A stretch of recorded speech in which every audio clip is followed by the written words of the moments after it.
Pro Group Management. Workers' comp that works for you.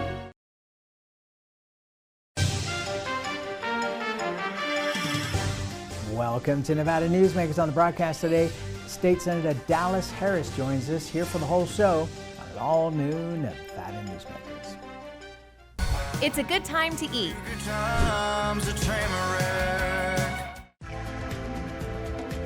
Save money and take transit.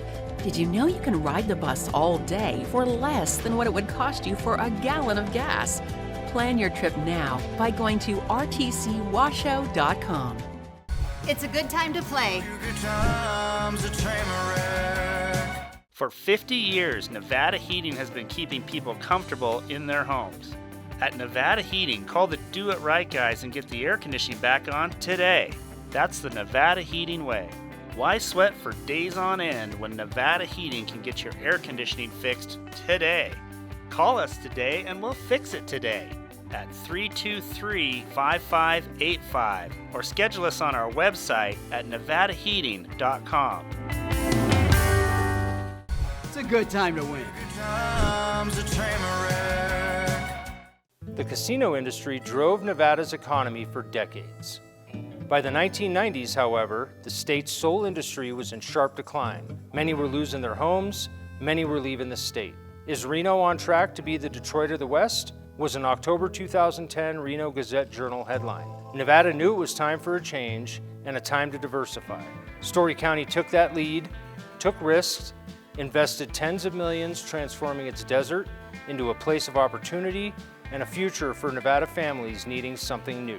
That desert now provides thousands of high-paying tech, advanced manufacturing, and energy careers at companies like Tesla, Panasonic, Google, Switch, and Redwood Materials. Story County transformed Northern Nevada forever, and the tide of opportunity has raised all vessels through construction contracts, high-paying careers, and the power of payroll.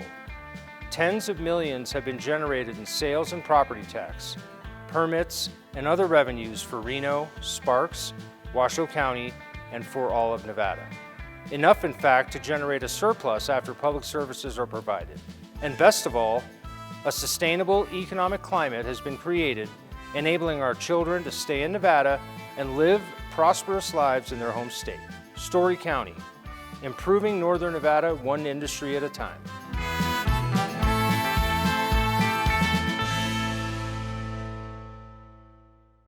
This is Nevada Newsmakers with host Sam Shad, a no-holds-barred political forum. Now, from the Nevada Newsmakers broadcast headquarters, here is Sam Shad. And back on Nevada Newsmakers, we are always pleased to welcome back to the program State Senator Dallas Harris. She represents District 11. Pleasure to have you back. Oh, thank you. Always a pleasure to be with you. So give us your thoughts now. We're a month or so post-election and the special session, or not election, but session and special sessions. Your reflections. Well, I think we all were kind of wondering what this divided government thing was going to look like. And we found out, right? I think Democrats came in, governed as we expected to, got a lot of big things done. The governor postured as we would suspect that he would on certain issues. Apparently tried to, maybe make a name for himself with vetoing a substantial amount of bills. But I think at the end of the day, the people will be pretty surprised at how well the legislature was able to deliver for them. All right, so give us some examples, some of the big things that you felt were accomplished. Sure. We know that the majority leader was able to pass legislation to protect reproductive rights here in the state, something that we've always done, and it was time to take it a step further to ensure that those who come and visit our state and might seek reproductive care would not face criminal prosecution. So that was a very big win. Senator Melanie Scheibel was able to get a bill passed on gender affirming care, which was a very big win, especially with a Republican governor. And that is not to mention the historical investments that we were able to make in education here in this state, something that has been sorely needed since I was in elementary school in Clark County School District. And that's just a couple of the things that we were able to get done. And I'm looking forward to seeing what we'll be able to do next session, hopefully with a expanded majority. Which would be a supermajority if you were able to pull that off. Let's go back just for a second, and are we able to give Governor Lombardo his due and say that he had a role in helping to get those bills passed as well that you just referred to? Well, the legislative process is mostly carried by legislators, right? I think the folks that I mentioned deserve quite a bit of the credit. But the lack of veto on those. The lack of veto. Yeah, a lack of veto came, I think, through great leadership by both Speaker Yeager and the majority leader. Lots of negotiations go on towards the end of session, and they were able to pull out some big progressive wins for us. I think that was probably in spite of the governor, much less than because of him. And some of these things were carryovers from what Governor Sisolak had done, but are now in statute, correct? Yes, that's right, especially the executive order protecting women who were coming to Nevada to get reproductive health care. That bill, what became Senate Bill, I believe it was 131, carried by the majority leader, yes. All right, so what do you consider were the biggest losses for Democrats in this session? Sure, I think that we had 3 great bills that we brought forward to try and address some of the gun violence that we've seen across the country, make sure that Nevadans are protected. And it was a very sad day when our law enforcement, so to speak, governor vetoed all 3 of those common sense gun violence prevention measures. That was a very, very low day for me. That day when we were at Sine Die, and for some reason that will probably never be known to me, Republicans decided to shoot down the CIP bill and send us into what ended up being the shortest special session in Nevada history just to pass the exact same bill. Another low point for me. I think that there were times where the Republicans didn't quite have their messages together between the executive branch and the legislative branch, and it ended up in a lot of dismay and disorder that was really unnecessary in the end. Did that surprise you? Because Ben Kiekefer, the chief of staff, had previously been a state senator and been involved in state government for many, many years. And he was, I'm presuming, the main person that was going between the governor's office and the legislature. So did that surprise you? Well, as much experience as Chief of Staff Kiekefer has, he is not the governor. I don't know if we can change the fact that the governor did not have much experience having to navigate dealing with 63 other people, a whole nother branch of government, right? When you're sheriff, you kind of get to say what you want and the folks beneath you have to do it. So this was a new exercise for him, even though he did have some experienced staff, especially at the top with Chief Kiekefer. So it did not surprise me. This is not a process by which you can really jump in and nail it. Although it seems like he's tried, it just didn't go as well as I think he would have hoped that it did. Well, and to be fair, I think, in talking to many legislators, and I think you would agree on this, that your first session is a tough session. I mean, figuring out where the bathrooms are is probably one of the most important priorities on that. And also, the governor inherits the bulk of what was put together by the previous administration. They don't really get to make a whole lot of changes between November and February, so they do get to put some stuff in there, but It'll be interesting to see what happens, as you point out. If you guys are able to get one more seat, then you would have a legislative majority in both houses, a supermajority. Let's talk about education, because it's been fascinating to watch. You know, I've been doing this a really long time, and I remember when Scott Craigie used to co-host this show, and we would talk about the $2 billion babies, $1 billion for K through 12 and $1 billion for higher ed. And this year, we're putting in $2,250,000 extra dollars, $2,250,000 extra dollars into K through 12, and that's not even including higher ed. And yet, look what's going on in Clark County with the Teachers Association. What are your thoughts on that? I mean, at what point do you absorb a certain amount of money before you complain that it's still not enough? Yeah, that is the question I think all states are looking for, right? What is that golden dollar number to spend on children to make sure you are doing the proper level of investment, right? And we know that money doesn't solve all problems, but I will say, historically, at least in the last, I don't know, 20, 30 years, education in Nevada has been underfunded. We have not reached that number. We have not reached that point where we are over investing in our children.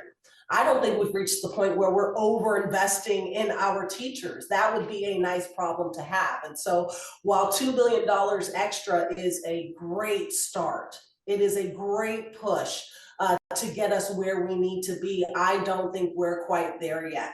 And so I am committed to continuing to find dollars to continue to fund our education system and ensure that every child in Nevada gets a quality education, whether that is in Nye County or Clark County or Washoe County. All right, and I don't think anybody's going to disagree with you, but it seems to me that it breaks down into two pieces. One is providing a decent living wage for teachers to attract people to become teachers and to give an incentive to teach in some of the more difficult areas, especially of Clark County, where teachers don't necessarily want to go because that job is going to be tougher, versus some kind of accountability of where you can at least see where, you know, that money invested has given you a gain in the level of kids. And when you look at some of the numbers coming out of you know, we're still pushing read by 3, which seems, you know, you and I both know that if a kid can't read by 3 fluently, that kid is going to have a really terrible time in life. So am I right to divide these into two different areas? Yeah, I think that's fair. Teachers have a very difficult job. Agreed. And I believe that we need to start taking work off of their plate immediately. And that actually begins, in my mind, with a lot of social support. We need to make sure that every family can feed their child. That every parent has the ability to read to their child at night because they're not working 2 40-hour-a-week jobs, right?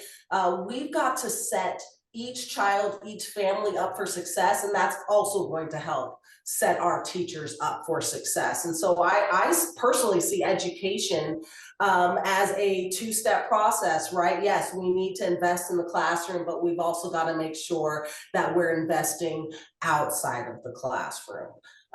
There are so many needs that are out there, both for our teachers and for our students. Accountability, as you mentioned, is a very large issue, and I think you've seen many measures from the Democratic-led legislature trying to address that to ensure we are able to trace those dollars and take a look at those outcomes that you're mentioning. We held a hearing in the legislative session asking each school district, what is your plan for these additional dollars? And how are you going to show us and tie that to real student outcomes? So we've very much been focused, I think, on both sides of this issue in order to try and make sure that our education, our public education system is doing a better job of serving our students. All right, so first of all, thank you for that, because that's more information about what the legislature has been doing than I've read anywhere. And it's important for us to know that. And I've told you both publicly and privately how much I appreciate you always being willing to do Nevada Newsmakers when so many of your colleagues are reticent to do that. So, I think part of the problem may be that we're just not getting enough information because legislators are not coming onto programs like this or talking to newspapers, because I think it would be very helpful to your cause for that information to be out there. But again, I thank you personally because you've always been willing to do this. I think one of the biggest problems for teachers has been, and you pointed this out in a way, is that they're being asked to be everything. They're being asked to be parents, mental health counselors, discipline counselors, you name it. But when you look at the state of mental health, not only in Nevada, but in the country, where the heck are we going to get, even if you had the money for it, the mental health professionals that we need to take care of all the situations that require them? Well, Sam, I think you're actually hitting on a problem that we frankly have in quite a few areas, and that is building up a pipeline.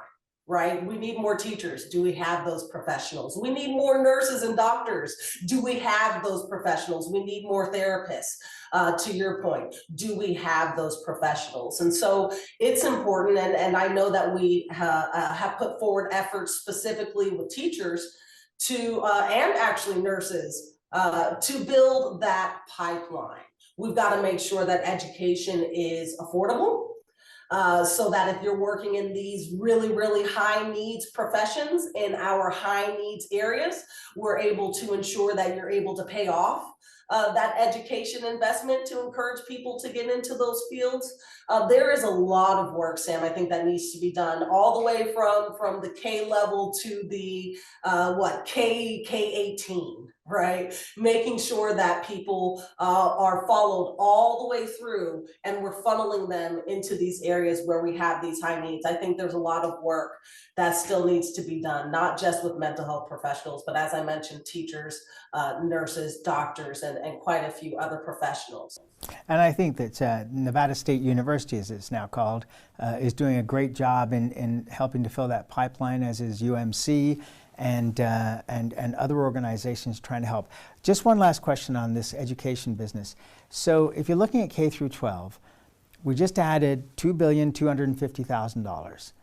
How much more do you think we should be adding? And I know if I asked my friends from NSCA, they'd say another $1 billion. That just seems to be a number. Is there a number in your head that's what additionally is needed?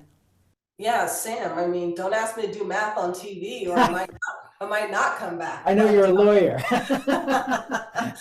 But you know what? I will start with, let's put us at the average level of per pupil funding across the country. Let's start there.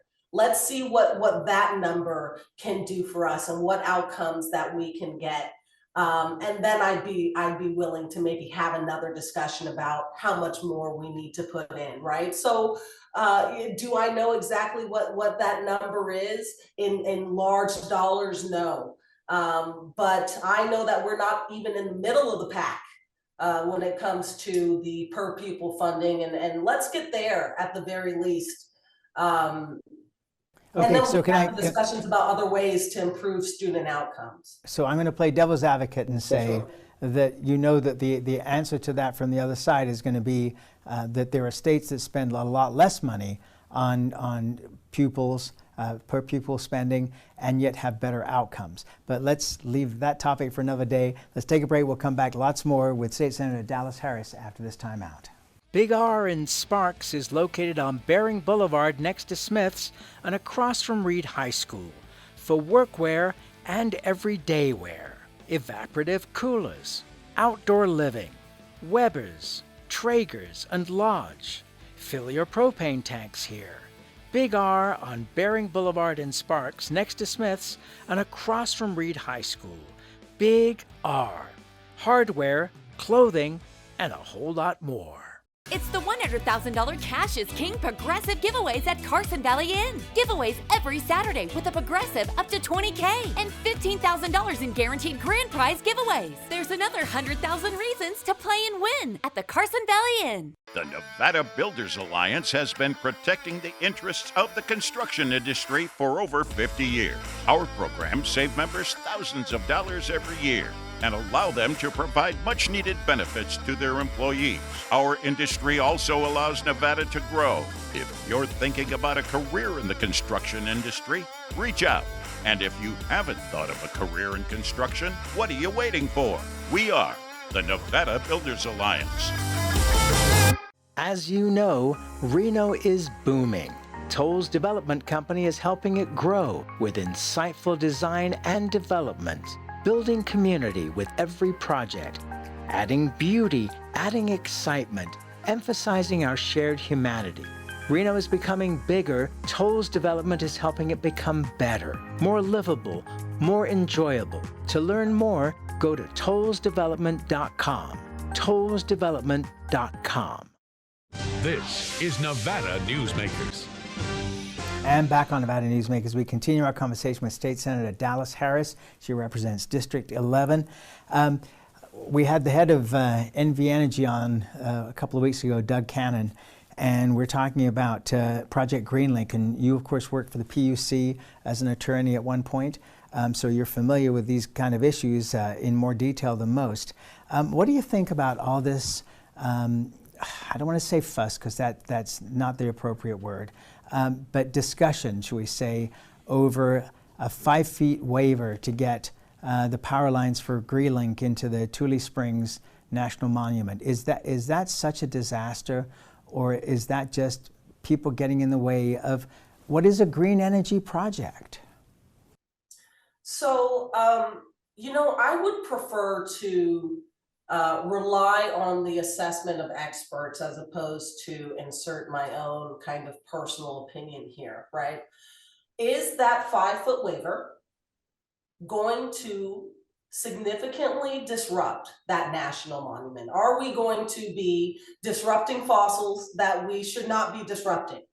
If the answer to that question is yes, there will be damage done, then I am likely to say we need to make sure we preserve that part of the land.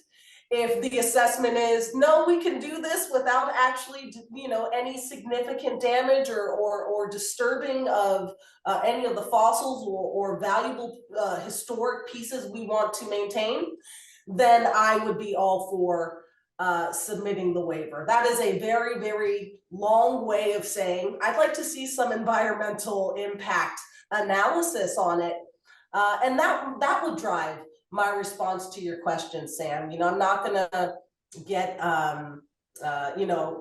emotional about it. I won't have a knee-jerk reaction. If we can do this without substantially increasing the cost to NV Energy and thus to the ratepayer, let's do that, please. It's my understanding that moving at 5 feet may not be just as simple as moving at 5 feet, right? Correct. But it is very, very important to me that we preserve that land. That's why we designate things as national monuments, and we have to make sure that we're respecting that. So I'd have to see a little bit more about exactly what kind of damage we think that this project would do. And what costs would be associated with moving it. And do the cost benefit analysis. Yeah, my understanding is it would be a 70-mile reroute. Right, that's what I've heard as well. And a 70-mile reroute in itself does not tell me no, it's worth it. Let's just go straight through. But if we can't preserve what we have all agreed as a society we want to preserve, then 70-mile reroute might have to be the solution. All right, let's take another break. More with State Senator Dallas Harris after this timeout. Retail's impact on Nevada's economy? Enormous. 8,600 businesses, large and small, employing 145,000 workers. And last fiscal year, retail paid tax on nearly $60 billion in sales. We're the Retail Association of Nevada. We support retail. We help it grow. And we mean business. RANNV.org. Pro Group Management offers workers' comp services to a growing number of industries. As businesses grow and change with the times, the need for a solid workers' comp program must be flexible and up to date. The evolving nature of regulations can make staying ahead of complex tasks challenging. But Pro Group Management simplifies the work so your industry can move forward and succeed. Pro Group Management, workers' comp that works for you. Safety is the #1 priority for the trucking industry. Over $7 billion a year is spent on technology like this electronic eye that will apply the brakes automatically. But the most important factor for safety is the truck driver. These hardworking men and women who safely move over 70% of our nation's freight and 94% of Nevada's. We thank you because trucks move America forward. What do you count on? You count on your power every day. At NV Energy, we've always powered what's important to you. But we're not looking at the past. We're focused on the future. While our standards are high, our rates will remain low. And our commitment to renewables isn't just meeting standards, but leading the way. Because you can count on more than just your power. You can count on the company who brings it to you. That's our promise. You can count on it. This is Nevada Newsmakers. And back on Nevada Newsmakers, we continue our conversation with State Senator Dallas Harris of District 11. With redistricting, it looks on the surface as though it's really quite possible for you to get to the 2/3 supermajorities in both houses. What would be the #1 thing you'd want to see accomplished in a legislature where the legislature was in charge? Wow. That is a high order of a question, right? I don't think I've thought about that yet, Sam. I'm not going to jinx it. We've got a lot of work to do. You know, as good as the maps we feel may look, nothing happens without putting in the work. Can't take anything for granted, and we absolutely do not plan to do that. Let us win the 2/3, and then I'll come back and answer that question. I will tell you, though, one of the things I know that's on the list is overriding as many of those 73 vetoes as we can. I don't know if that's the most important thing we'll accomplish, but I can tell you that's definitely on the list. Well, that is now on the table. State Senator Dallas Harris, always a pleasure. Thank you so much, as always, for doing this. We appreciate it. Good to see you, and we'll be right Thanks. back. It's the $100,000 Cash is King Progressive giveaways at Carson Valley Inn. Giveaways every Saturday with a Progressive up to $20K and $15,000 in guaranteed grand prize giveaways. There's another 100,000 reasons to play and win at the Carson Valley Inn. Modern boutique Ahern Hotel and Event Center sits at the heart of the Las Vegas Strip. 2 floors of meeting and event space are ideal for groups and conventions. Stay in one of 200 luxurious rooms and suites. Brand your event throughout the property. Flexible event spaces make for easy planning and personalization. Take over the entire hotel with a full buyout option. Thanks for watching Nevada Newsmakers. You can catch us online 24 hours a day at nevadanewsmakers.com, or you can download the podcast wherever you like to get your podcast. We'll see you on the next broadcast.